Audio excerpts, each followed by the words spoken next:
రవి గారు, రవి గారు నమస్తే అన్న. కంగ్రాచులేషన్స్ అండి. మీరు వచ్చి 30 ఇయర్స్ అయిన సంగతి తెలియకుండా జరిగిపోయింది. ఇది మీ 30 ఇయర్స్ కాదు సభలాగుంది. కాదు కాదు కాదు కదా, ఇంకా టైం ఉంది, ఇంకా టైం ఉంది. ఇదే ఇంకా టైం ఉందన్న. అదే, అదే, చాలా టైం. మేము ఇది 17 మేము కాపులు అనేది ఒక మార్కెటింగ్, అవును 17 రోజుల్లో చేసేసామని చెప్పడం ఇంకొక మార్కెటింగ్ స్ట్రాటజీనా? కాదు, అది directors marketing strategy, show marketing strategy మేము కాపులో. రవి గారు, ఏమండి? పక్క ఆల్రెడీ పెద్ద పెద్ద షోస్కి మీరు అంటే రైటర్గా ఉంటున్నారు, మీ సొంత డైరెక్షన్లో రైటింగ్ సినిమా చేస్తారు, అన్నీ చేస్తున్నారు. బట్ అదంతా చేస్తూ మళ్ళీ ఇప్పుడు సపరేట్గా అంటే సిరీస్ వైపు రావడానికి ఈ సిరీస్ ప్రొడ్యూస్ చేయాలనే ఆలోచన అసలు ఎందుకు వచ్చింది? రీజన్ ఏంటి? యాక్చువల్గా మంచి కంటెంట్ ప్రొడ్యూస్ చేద్దాము. ఇప్పుడు నేను ఇంతకుముందు సర్వం శక్తిమయం అని ఒక వెబ్ సిరీస్ చేసాం, అమ్మవారి మీద 18 శక్తిపీఠాల మీద చేసాం. That was my first venture. ఆ తర్వాత ఈ షో యాక్చువల్గా ప్రదీప్ మీద అతను నమ్మకం ఉంది, మంచి డైరెక్టర్గా. అతను చాలా ఏబుల్ డైరెక్టర్ అని. తను ప్రపోజ్ జీ వాళ్ళ దగ్గర షో ఉంది, చేద్దామండి. ఓకేనండి చేద్దాం అంటే నేను ప్రొడక్షన్లోకి స్టార్ట్ అయ్యానండి. ఇంతకుముందు విశాఖ అని ఇంకోటి చేస్తున్నాం, అది త్వరలో జరుగుతుంది. ఇది వెంచర్ ఇది. సో దీనికి ప్రధానంగా ప్రొడ్యూస్ చేయాలనిపించడానికి కారణం మాత్రం కాంటెంట్. ఈ కాంటెంట్ చెప్తే బాగుంటుంది. ఇది దీన్ని నేను ఇంకా బాగా అప్పుడు నా దగ్గరికి వచ్చినప్పుడు ఒక షేప్లో ఉంది, దీన్ని ఇంకా పెద్ద షేప్లోకి తీసుకెళ్తాము. దానికి సపోర్ట్ కావాలి నాకు. పెద్దదవంగానే బడ్జెట్లు పెరిగిపోయి టైమింగ్ పోయి ఇవన్నీ ఉండే. నాకు ప్రదీప్ ఉన్న ధైర్యంతో కొడదాం అనుకుంటాం, పనైంది. రైటర్ కాబట్టి మరి మీ ఇన్పుట్స్ ఏమన్నా ఉన్నాయా, లేదంటే వాళ్ళ ఇన్పుట్స్ చేసుకుని వాళ్ళే చేశారు మొత్తం టోటల్? నా ఇన్పుట్స్ ఉన్నాయో లేదో ప్రదీప్ లాంటి వాళ్ళు చెప్పాలి. బట్ ఓకే, నా దగ్గర ఆ కుర్రాడు ఇద్దరు, శోభన్ అండ్ చైతన్య ఇద్దరు వచ్చారు, చాణక్య ఇద్దరు వచ్చారు. వాళ్ళ దగ్గర ఆల్రెడీ మంచి షేప్లో ఉంది. నేను విన్న తర్వాత ఇదైతే బాగుంటుంది, ఇదైతే బాగుంటుంది అనుకోవటం. ఇప్పుడు ఒకసారి ఏమవుతుంటానండి, వెబ్ సిరీస్ని పిచ్ చేసేటప్పుడు ప్లాట్ఫామ్స్ మొత్తం లాక్ చేయరు. ఒక స్టెప్పు కథ బాగుంది, ఆ కథ తర్వాత కథనం బాగుందా, ఈ కథనం వింటున్నప్పుడు కథలో లోపాలు తెలుస్తుంటాయి, డైలాగులు రాస్తుంటే కథనంలో లోపాలు తెలుస్తుంటాయి. టోటల్ స్క్రిప్ట్ అయిన తర్వాత కానీ అసలు తీయాలా వద్దా అని ఒక స్టెప్స్ బై స్టెప్ ఉంటుంది. సో కొన్ని స్టెప్స్లో నా అనుభవం ఉపయోగపడి ఉండొచ్చు, కొన్ని స్టెప్స్లో ఓకే ఈ డైలాగ్ ఇట్లా బాగుంటుంది ఇలా అనుకోవటం. ఫైనల్గా స్టార్ట్ అవ్వడానికి నా వంతు ఇన్పుట్స్ ఇవ్వటం జరిగింది. All the best and for your Thank you. Made venture. Anuradha గారు, కంగ్రాచులేషన్స్ అండి. ఎంటర్టైన్మెంట్ కంపెనీలో 100 ఇయర్స్ ఉన్న కంపెనీలో మీరు ఒక గ్రేట్ పార్ట్ 25 ఇయర్స్గా మా అందరికీ తెలుసు. మీరు థ్యాంక్ యూ.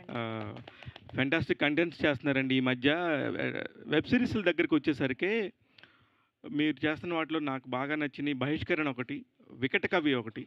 వికట కవిని నేను చాలా థరోలీ ఎంజాయ్ చేశాను.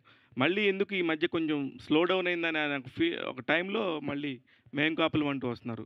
అంటే మీరు ఎలా కాంటెంట్ని మీరు ఎలా చూస్ చేస్తారు, ఎలా పడతారని చెప్పి నేను అడుగుతున్నాను. సో బేసిక్గా అంటే ఎక్స్టెన్సివ్ రీసెర్చ్ అవుతుంది వాట్ పీపుల్ ఆర్ కన్జ్యూమింగ్ అన్నది. ఆ బేసిస్ మీద నేటివ్గా ఉండి రిలేషన్షిప్ కనెక్ట్ ఉండేది. కోర్ ఆడియన్స్ మేల్ ఉంటారు, but it is family inclusive. ఎందుకంటే మాది ఆల్రెడీ లీనియర్ ప్లాట్ఫామ్కి ఎఫినిటీ ఉంది కాబట్టి దాని ఎక్స్టెన్షన్ కొంతవరకు ఇంక్లూజివ్గా చేద్దామని. Not that we're not making male content, but male vulnerabilities ఉన్న కథలు ఎక్కువ చేద్దామని we're taking a step ahead this year. So because TV is slightly more female, OTT content is viewed by more males. Family inclusiveness ఉంటుంది, కానీ ఆ vulnerability గురించి కథలు ఎక్కువ వస్తే పర్స్పెక్టివ్ బాగుంటుంది అని. That is what we're aiming. కొన్ని ప్లాట్ఫామ్స్కి ఒక పర్టికులర్ సిరీస్ వల్ల డౌన్లోడ్స్ ఇమ్మీడియట్గా ఛానల్ రీచ్ పెరగటం అనేది ఉంటుంది. మీ వాటిలో కూడా ఇప్పుడు ఈ మధ్య కొంచెం ఇట్లాంటి G5 కూడా బాగానే చేస్తున్నారు. వాటికి సంబంధించి ఏదైనా స్పెషల్గా ఇలా ఇస్తున్నామని చెప్తే కనుక ఏదైనా డౌన్లోడ్స్ ఎక్స్ట్రా ఉంటాయేమో, కంటెంట్లో ఇంకొద్దిగా స్పీడ్ ఉంటే బాగుంటుందేమో అనే ఒక స్పీడ్ అయితే రావాల్సిందే పరిస్థితి ఉందేమో అని అనిపిస్తుంది. అవునండి, అంటే this year has been good అండి. లాస్ట్ లాంచ్ అయిన daughter of Prasad Rao did very well for us. Doctor of Prasad Rao కూడా చాలా బాగుంటుంది actually. Then we also have series of movies, events. Non fiction Jagapathi Babu గారిది చేసింది did very well for us. So we're stepping into it అండి. ఇప్పుడు following this year అంటే April నుంచి మాకు ఇయర్ స్టార్ట్ అవుతుంది కాబట్టి the promise to Telugu audiences that we have a very very tight slate అండి. Congratulations and all the very best madam. Thank Seenu getup Seenu అన్న ఏంటి మామూలుగానే ఏదో ఒకటి కాంట్రవర్సీలు ట్రోల్స్ జబర్దస్త్ అనే ఒక దాని మీద వస్తూ ఉంటాయి. మేం కాపులు అనగానే ఇందాకనే మీరు చెప్పారు అంటే ఈ క్వశ్చన్ అడగొద్దు అని ముందుగానే హెండ్ అలా ఇచ్చినట్టుగా అనిపించింది నాకు నువ్వు మాట్లాడుతుంటే కూడాను. అంటే ఉంటుంది డెఫినెట్గా ఒక టాపిక్ వస్తున్నప్పుడు రవి గారు లాంటి వాళ్ళు ఒక పుల్లబెట్టి పొరుస్తున్నప్పుడు మార్కెటింగ్ స్ట్రాటజీ అంటూ ఉంటుంది. దాన్ని కూడా మనం సినిమా కంటెంట్ చూసినప్పుడు ఎట్లాగో అర్థమవుతుంది ఓహో ఇది ఇదే అని. కామన్గా అనుకోవటంలో తప్పేం లేదు కదా, మాట్లాడటంలో తప్పే ఉంటుంది. అవును తప్పేం కాదు. అదే మీరు స్పెసిఫిక్గా చెప్తున్నప్పుడు అనిపించింది నాకు. అంటే బేసికల్గా వాళ్ళు అనుకోవడంలో తప్పు లేదు, నేను చెప్పడంలో తప్పు లేదు నేను అనుకున్నాను యాక్చువల్గా. ఎందుకంటే కొంతమంది మరీ పర్సనల్ అటాక్లో వస్తున్నారు కదా, దానికోసం చెప్పాను. అది వాళ్ళు ఎప్పుడు ఉంటారు, వాళ్ళు రోగులు, వాళ్ళకి సంబంధం లేదు ఇది దీనికి ఎక్కువైపోతారని బాధ అంతే. అంతే కదా అంతే కదా. అవును. అయితే మేం కాపులంలో మీరు ఎంజాయ్ చేసిన కాంటెంట్ ఏంటి? మరి అంత అన్న అంటే అంటే అన్ని దగ్గర ఎంజాయ్ చేశానన్న. రైటింగ్లో కానీ, డైరెక్షన్లో కానీ, కో యాక్టర్స్తో కానీ, ప్రొడక్షన్తో కానీ చాలా బాగుండింది ప్రతిదీ. మీ వాళ్ళందరూ హీరోలుగా డైరెక్టర్స్గా మారుతున్నారు, మీరెప్పుడు ఆ రెండో స్టెప్లు ఎలా తీసుకుంటున్నారు? నేను యాక్టర్గా ఉందాం అనుకుంటున్నాను. Okay, all the very best. Thank you so much. But actually ఇందాక అన్నారు కులపిచ్చి కాదు కళపిచ్చి మా అందరికి అని చెప్పేసి, మంచి డైలాగ్ బాగుంది. బట్ కాకపోతే మీరు మొదలుపెట్టిన ప్రమోషనే బేసిక్గా జాఫర్ గారిని కూర్చోబెట్టుకుని ఒక కులం గురించి మాట్లాడుతూ దాంట్లో వెళ్ళారు కదా. సో ఫస్ట్ వీడియో అదే కదా మీది వచ్చింది, బాగా వైరల్ అయింది. జాఫర్ గారు అది ఇంటర్వ్యూ అన్నది కావాలని ఇంటర్వ్యూని. బట్ కాకపోతే అక్కడ మీరు అది కావాలని మరి వాడి మరి దాన్ని ఇచ్చేసారు కదా, కావాలని చెప్పి. అవునండి. ఎందుకు మచ్చరావి గారు కూడా నేను బ్రాహ్మణ్ణి అని చెప్పి ఇప్పుడు ఇందాకనే మాట్లాడుతున్నారు. మీరు ఇందాక అన్నారు సార్, కోనా గారు అన్నారు, నేను అనలేదట, ఆ పాపం నాది కాదు. ఓకే, కానీ ఆయన పాపం చేస్తే దాంట్లో నేను భాగస్థుడిని అవుతా, నేను కూడా అది అవుతా. కానీ నేను అనలా, మీరు అనలేదు అంతే. I will be partner in crime for him, but నేను అనలా. అదే కౌముది గారు మిమ్మల్ని ఒక యాంకర్ కింద చూసాం, తర్వాత యాక్టర్ కింద చూసాం, ఇప్పుడు ఏకంగా కొత్త రోల్ ప్రొడ్యూసర్ కింద వచ్చారు. ఏంటి మోటో ఏంటి, what is the reason behind? No, I always wanted to become a producer అండి. కాకపోతే నేను చదివింది జర్నలిజం. చదువుతున్నప్పటి నుంచి ఇదే ఫీల్డ్లో ఉండడం వల్ల వచ్చిన ఏ ఆపర్చునిటీని కాదనకుండా ఓకే నాకు రాకపోయినా నేర్చుకుంటూ వెళ్ళాను. బట్ గోల్ అయితే ఇదే ఉండింది, ప్రొడ్యూసర్ అవ్వాలి. Because I'm very much passionate about admin. అంటే I think I can do better అని ఒక చిన్న ధైర్యం ఉంది, ఓవర్ కాన్ఫిడెన్స్ కాదు. బట్ దానికి టైం అంతా కూడా కలిసి వచ్చి ఇప్పుడు ఇలా జీ వాళ్ళతో కలిసి చేయడం అనేది. దీనికంటే ముందు సర్వం శక్తిమయం కూడా చేసాం. రా entertainments has started in Covid అండి. కోవిడ్ యాక్చువల్లీ మొత్తం ప్రపంచం అంతా షట్ అయ్యి అందరికీ కూడా ఆలోచించుకునే స్కోప్ ఇచ్చిన టైంలో మాకు కూడా రా ఎంటర్టైన్మెంట్స్ అనేది స్థాపించడానికి చాలా హెల్ప్ అయింది ఇన్ అ వే. సో అందరూ పరుగులు పెట్టే టైంకి మాకు కొన్ని ఐడియాస్తో సర్వం శక్తిమయం స్టార్ట్ అయింది. It did really well. అది కూడా జీలోనే ఉంటుంది, హిందీలో చేసింది. అండ్ దెన్ అక్కడ నుండి స్లోగా అన్నీ చేసుకుంటూ నేర్చుకుంటూ వస్తున్న క్రమంలో ప్రాపర్ వెబ్ సిరీస్ రీజనల్ది ఇప్పుడు మేం కాపులం ద్వారా వస్తుంది. బట్ మీకు మ్యూజిక్ వీటిలో కూడా చాలా నాలెడ్జ్ ఉంది కదా మరి. నేను నేర్చుకున్నాను చిన్నప్పటి నుంచి సంగీతం నేర్చుకుని, అదే నా ఏ ఆపర్చునిటీ ప్రతిదీ చిన్న చిన్నగా హెల్ప్ అవుతూ వచ్చింది. సో ప్రొడ్యూసర్ అంటే ఒక విధంగా చాలామందికి ట్రస్ట్ కావాలి. ఐ థింక్ మనం ఎక్కువ సార్లు కనిపిస్తూ ఉంటే ఆటోమేటిక్గా అరే మన అమ్మాయి అనేది ఏమో వస్తుందేమో అన్నది నా ఒపీనియన్. ఆ రకంగా నన్ను ఎక్కువసార్లు స్క్రీన్ మీద చూడడము, లైక్ సింగర్గా యాంకర్గా చూసినప్పుడు మేబీ అందరికీ నమ్మకం వచ్చిందేమో. అలానే రవి గారికి కూడా చేయగలదు అనే నమ్మకం వచ్చిందేమో. ఫస్ట్ రాఘవేంద్రరావు గారు హ్యాస్ బిలీవ్డ్ ఇన్ మీ అండి. బికాజ్ ఎస్విబిసిలో ప్రోగ్రామ్ ప్రొడ్యూసర్గా స్టార్ట్ అయ్యాను అక్కడి నుంచి. సో సార్ బ్లెస్సింగ్స్తో అండ్ దెన్ రవి గారు కూడా ఆఫ్ కోర్స్ ఆయన దగ్గర వర్క్ చూసిన తర్వాత నమ్మకం రావడంతో ఇక్కడ దాకా వచ్చా. I think everything just helped aligned in a proper way. Wish you all the best. Thank you so much అండి. రవి గారు, మీరు 24 క్రాఫ్ట్స్ని హ్యాండిల్ చేసినప్పుడు కంటే కూడా ఇప్పుడు బాగా ఎంజాయ్ చేస్తున్నారేమో ఇండస్ట్రీని అనిపిస్తుంది. దేనికంటే ఒక పక్క ఇంకో ఛానల్లో కూడా మీరు పెద్ద పెద్ద షోలు చేస్తున్నారు, ఇక్కడ షోలు చేస్తున్నారు. మళ్ళీ ఎప్పుడు పట్టుకుని మెగాఫోన్ని? లేదండి, ఇంకా డైరెక్షన్ ఇప్పుడు లేదు, చేయను. చాలా కష్టం చేయటం. ఎందుకు సార్ అంత క్రాఫ్ట్లు తెలిసిన మీరే చాలా కష్టమని వేస్తున్నారు? కాదు, నేను చేయటం అంటే చేసే ఇది లేదు. దానంటే ఉద్దేశం రావటం కష్టం. I want to be a writer and producer which I'm very enjoying this program. ఎందుకంటే శివ గారు, నేను ప్రొడ్యూసర్‌ని అవ్వటం వల్ల నాకున్న అనుభవం అందరి టెక్నీషియన్స్‌తో నేను షేర్ చేసుకోవడానికి ఉంటుంది. సో, డైరెక్టర్ అయితే ఆ ఒక్క క్రాఫ్ట్ చాలా కష్టమైన పని డైరెక్షను. ఎందుకంటే చాలామంది అనుకుంటారు డైరెక్టర్ అంటే కెప్టెన్ ఆఫ్ ద షిప్ కాదు. Director is actually servant of the ship. ఎందుకంటే ప్రెస్ మీట్‌లోనే అతనికి వేదిక. కెమెరామెన్‌తో జాగ్రత్త పని చేయించుకోవాలి, మ్యూజిక్ డైరెక్టర్‌తో పని చేయించుకోవాలి, ఎడిటర్‌తో పని చేయించుకోవాలి, యాక్టర్లతో పని చేయాలి. ఎవడు లేట్‌గా వచ్చినా ఓపికగా ఉండాలి, ఎవడు వెళ్ళిపోతానో ఓపికగా ఉండాలి, ఏ ఎండొచ్చినా జాగ్రత్తగా ఉండాలి, వానొచ్చినా కంగారు పడకూడదు. ఇంత పెద్ద ప్రోగ్రామ్ అది. దానికి వయస్సు, ఓపిక చాలా అవసరం. అందుకని నేను I'm more comfortable in writing and producing it. అది యాక్చువల్‌గా అది. థ్యాంక్ యూ తారక్ గారు. Super sir. శ్రీను గారు హాయ్ అండి. హాయ్ అండి. సో మేము 3 ఎపిసోడ్స్ అయితే చూడడం జరిగింది. చాలా ఇంట్రెస్టింగ్‌గా అనిపించింది. Thank you. అయితే ఇలా నాకు నిన్న ప్రదీప్ గారు చెప్పారు. అందరం ఒకేసారిగా శ్రీను గారు అని అంటే అందరికీ నచ్చింది.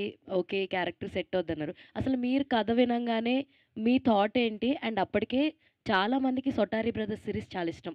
ఇళ్లల్లో అందరూ కూర్చొని చూసి నవ్వుకునే అంత ఇష్టం ఆ సిరీస్. మీరు చూసున్నారా? అంటే ఈ స్టోరీ లైనప్ చెప్పకముందు 'సొటారి' సిరీస్ ఏమైనా నేను చూసున్నారా? చూసానండి. నేను చూసి చెప్పాను కూడా మనతో. ఫస్ట్‌లో అంటే నేను చూసినట్టు గుర్తు అనుకున్నాను. బట్ చూసిన తర్వాత ఇవన్నీ చూసాను, ఎప్పుడో చూసానని చెప్పి మనకు ఫోన్ చేసి కూడా చెప్పాను. అండ్ శోభన్ తన క్యారెక్టర్ నాకు అందుకే ఇచ్చాడు. చెప్పారు. కజిన్ బ్రదర్ కింద చెప్పారు. రవి ఆ! సొటారి, శోభన్ సొటారి పరిచయమే. సో, కజిన్ కాబట్టి మోహన్ సొటారి అని చెప్పడం జరిగింది నిన్న ప్రదీప్ గారు. ఆ! సో, స్టోరీ వినంగానే వాట్ వాస్ యువర్ కాల్? నాకు చాలా చాలా అంటే ఎంటర్‌టైన్‌మెంట్ ఉందండి. కామెడీ ఉంది. మోరోవర్ అదే ఒక ఇన్నోసెన్సీ, ఒక ఏమి చేతకాని దద్దమ్మలు, ఆ కైండ్ ఆఫ్ ఇవి కదా క్యారెక్టరైజేషన్స్ చాలా బాగా అనిపించింది. మంచి క్యారెక్టర్ కదా, చేసేద్దాం అని చెప్పి నేను చేశాను అంతే అండి. All the very best and Ritu గారు. మీరు మీడియా రిప్రజెంట్ చేస్తూ చేశారు కదా! సో, మీరు ఎలాంటి హోంవర్క్ చేశారు ఆ క్యారెక్టర్‌ని పుల్ చేయడానికంటే ఏం చెప్తారు? హోమ్ నుంచి అందరూ బయలుదేరతారండి. బట్ ఆవిడ ఎక్స్‌ట్రా వర్క్స్ చేస్తది. ప్రిపరేషన్ క్యారెక్టర్ కోసం. ఫస్ట్ ఈ క్యారెక్టర్ చెప్పకంటే ముందు నాకు ఎవరున్నారు అనంటే ఫస్ట్‌లీ అయితే జీకే గారు నాకు కాల్ చేసినప్పుడు ఏంటి అని అడిగినప్పుడు నాగబాబు గారు ఉన్నారు, గెటప్ శ్రీన్ గారు ఉన్నారు ఇలా చెప్పారు నాకు.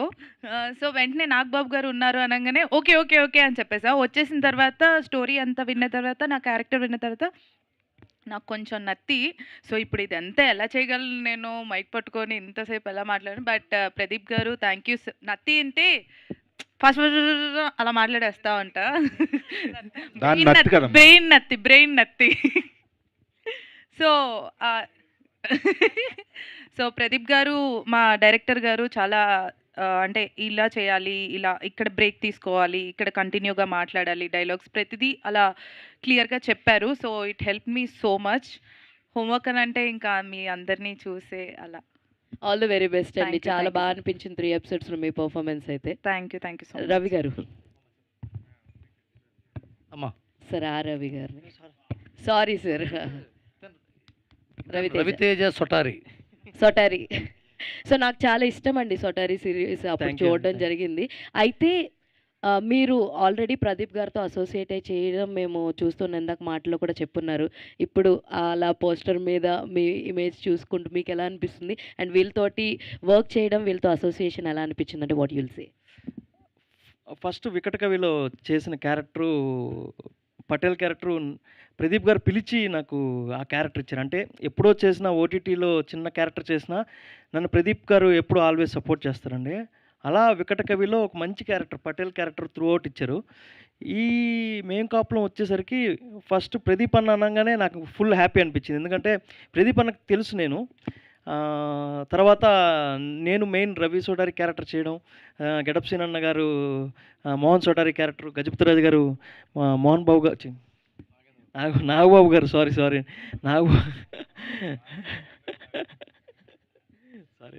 నాగబాబు గారు చేయడం చాలా హ్యాపీ అనిపించింది. అంటే ఈ స్టోరీకి మంచి బూస్ట్ వచ్చిందనమాట. సో అలా చేయడానికి మంచి హ్యాపీ అనిపించింది. Thank you so much. Ravi గారు ఇక్కడ సార్. ఇండస్ట్రీలో చాలా తక్కువ మంది ఉంటారు మల్టీ టాలెంటెడ్ పర్సన్స్. అందులో మీరు ఒకరు. థ్యాంక్ యూ అయితే ఇప్పుడు ఇందాక తమన్ గారు అన్నారు కదా! ఒక స్పిరిచువల్ డ్రామా దుర్గాదేవి అమ్మవారి మీద ఒక సబ్జెక్ట్ ఒకటి అనుకుంటున్నాం అని చెప్పని. అది ఏంటి? ఏదైనా మీ ఆ తర్వాత డ్రీమ్ ప్రాజెక్టా? మాట్లాడదాం. ఇది మేము కాపులం అందరూ చూడాలి. మీ ద్వారా మీరు వచ్చే ప్రశ్నల ద్వారా అందరికీ ముందు రేపటి నుంచి అందరం మేము కాపులో చూడాలి అనే పెచ్చలో ఉన్నాం మేము. ఆ తర్వాత మాట్లాడుకుందాం అంటే ప్లీజ్. అది పెద్ద స్కేల్‌లో ఏమైనా ప్లాన్ చేస్తున్నారా? ఏంటి మీ ఏ, డ్రీమ్ ప్రాజెక్టా? ఇంకా అది పెద్ద స్కేల్ అవేం కాదండి. సినిమానే. ఆ! దీనికి మాత్రం మేం కాపులం గురించి అడగండి చెప్తా. ప్లీజ్ రవి గారు సార్ అడగండి ఏదో ఒకటి. సార్ ఇక్కడ సార్ సో గజపతి రాజు క్యారెక్టర్ ఉన్నప్పుడు ఫస్ట్ చాయిస్ నాగబాబు గారైనా సార్ ఇంకా ఓన్లీ చాయిస్.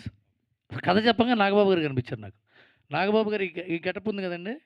ఆయన దగ్గరికి వెళ్ళినప్పుడు ఈ గెటప్‌తోనే వెళ్ళాం. ఫస్ట్ మీటింగ్‌లోనే. అన్నయ్య మీరు కథ చెప్పాలి అని చెప్తే, "ఆ! చెప్పండి" అంటే వెళ్ళాను. "అన్నయ్య ఇదిగోండి మీ కథ, ఇదిగోండి మీ క్యారెక్టర్ ఏఐలో ఏదో కదా ఏఐలో చేసి చూపించాం. బాగుంది కదా! ఎప్పటినుంచి?" అన్నారు. "రేపు వచ్చి కాస్ట్యూమ్ ట్రయల్స్" అనగానే కాస్ట్యూమ్ ట్రయల్స్. 2 మినిట్స్ కథ చెప్పాం. 5 మినిట్స్ కథ చెప్పాం అంతే. నాకు తెలిసి అది కూడా ఆయన జిమ్‌లో ఉంటే చెప్పాం. డైరెక్ట్‌గా సెట్‌లోకి వచ్చారు. గజపతిరాజు గారు అయిపోయారు ఆయన. అది ఆయన కోసమే పుట్టినట్టుంది ఆ క్యారెక్టర్. టైటిల్ చెప్పినప్పుడు ఆయన రియాక్షన్ ఏంటి సార్? ఏదండి? టైటిల్ మామూలుగా అంటే సిఓపి అని చెప్పకుండా మేము కాపులో అని చెప్పి ఆయన టైటిల్ "ఒరేయ్ చెప్పినప్పుడు ఏంట్రా ఇది" అన్నారు ఆయన. సార్ ఆల్ ద బెస్ట్ అండి. లుకింగ్ థ్యాంక్ యూ అండి. Thank you. Last question please. Okay. Director పర్వాలేదమ్మా ప్రదీప్ అడగండి. గారు. పర్వాలేదు. ప్రదీప్ గారు. సో అవుట్‌డోర్ షూటు దాదాపు 17 డేస్‌లో చేశారు. సో ఎలా కుదిరింది సార్? అంటే రైట్ టీమ్ అండి అంతే. రైట్ టీమ్ ప్లానింగ్ అండ్ మా కెమెరామ్యాన్ కిషోర్ గారు, ఆర్ట్ డైరెక్టర్ రాజు, అట్లాగే ప్రొడక్షన్ టీమ్ అందరూ సపోర్ట్ చేశారు. అండ్ ముఖ్యంగా ఆర్టిస్ట్స్ ఇందాక రవి గారు అన్నట్టుగా ఆర్టిస్ట్ సపోర్ట్ లేనిదే మనం ఏం చేయలేమండి. మనం కెమెరాలు పెట్టి కూర్చుని 10 టేకులు 15 టేకులు అయిపోతే టైం వేస్ట్ అయిపోతుంది.